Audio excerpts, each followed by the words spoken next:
Assalamualaikum warahmatullahi wabarakatuh. Perkenalkan, nama saya Natalia dengan NIM B05213330. Saya admin Kes kelas A angkatan 2021, Fakultas Ilmu Kesehatan Universitas Sulawesi Barat. Kembali lagi di sini saya membuat video untuk memenuhi tugas Interprofessional Education, yaitu untuk mereview salah satu webtoon dengan judul Trauma Center di episode yang ketiga. Oke, langsung saja kita masuk dalam review webtoon episode ketiga.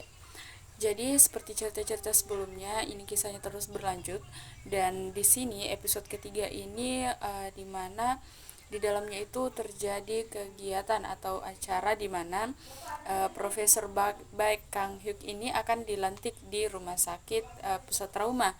Namun di sini terjadi sedikit konflik di mana orang-orang yang hadir pada saat itu hadir dalam pelantikan Profesor Baek Kang Hyuk itu protes karena beliau hadirnya terlambat. Nah, orang-orang tidak mengetahui apa alasan kenapa Dr. Baek Kang Hyuk ini terlambat. Sedangkan Dr. Baek Kang Hyuk sendiri sudah menjelaskan bahwa ia terlambat karena dia harus melakukan operasi yang seperti yang dicerita sebelumnya, ya di episode sebelumnya, di mana terdapat pasien yang mengalami luka dan cedera yang cukup parah sehingga harus dilakukan operasi. Nah, lalu bagaimana konsep IP-IPC yang ada dalam episode yang ketiga ini?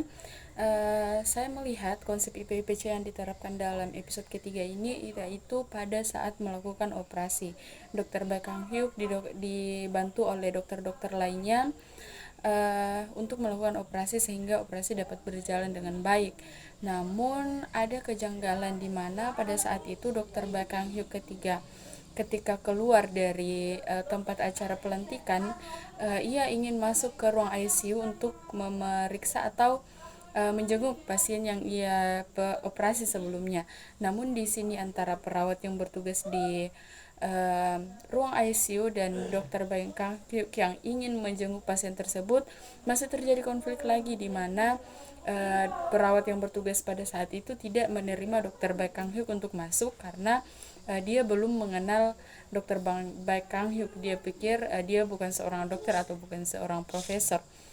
Nah, kemudian berlanjut cerita, akhirnya dokter yang dipanggil Anus itu hadir pada saat itu sehingga dokter Baek Kang Hyuk dapat menggunakan name tag-nya untuk bisa masuk di ruang ICU untuk menjenguk pasien. Nah, setelah cerita itu kemudian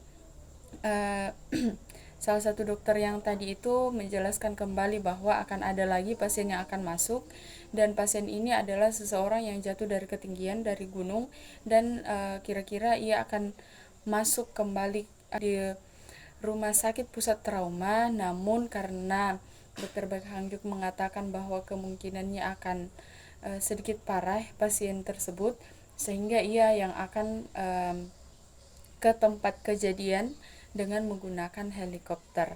Nah, di sini kita bisa melihat konsep IP-IPC di dalamnya.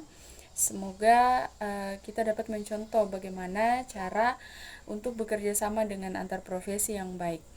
Jadi sekian review saya kali ini, kurang lebihnya mohon dimaafkan. Saya akhiri. Assalamualaikum warahmatullahi wabarakatuh.